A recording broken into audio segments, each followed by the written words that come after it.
হাজীপাড়া এলাকায় পানির যেই চাপ সেটি কিন্তু সবচেয়ে বেশি বলা যায় এবং আমরাও দেখতে পাচ্ছি এখানে কিন্তু পানির যে চাপ। এছাড়াও এলাকার বেশ কয়েকজন বাসিন্দার সাথে আমরা কথা বলেছি, তারা যেটি বলছে যে এমনিতেই এই এলাকায় গ্যাস পানি সকল কিছুর সংকট, তারপরে আবার বৃষ্টির অতিরিক্ত পানিতে তলিয়ে গেছে রাস্তা, ড্রেনেজেরও সমস্যা। আপনারা দেখতে পাচ্ছেন ইউটার্নের জায়গায় বেশ কয়েকটি গাড়িও কিন্তু আটকে গিয়েছে।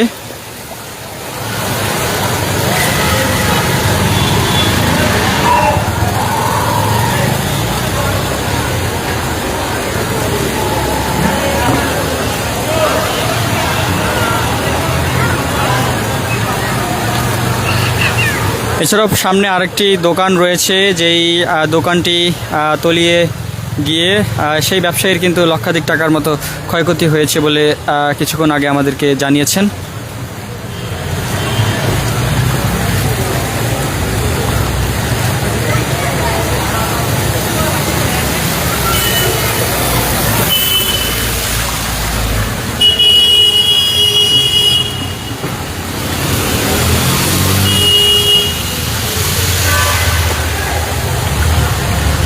আরেকটি গাড়িও কিন্তু অকেজ হয়ে গেছে, আমরা দেখতে পাচ্ছি।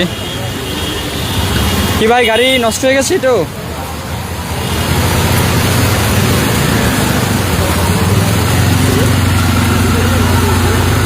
আমরা দেখতে পাচ্ছি নষ্ট হওয়া একটি গাড়িকে কিন্তু ঠেলে সরাচ্ছেন।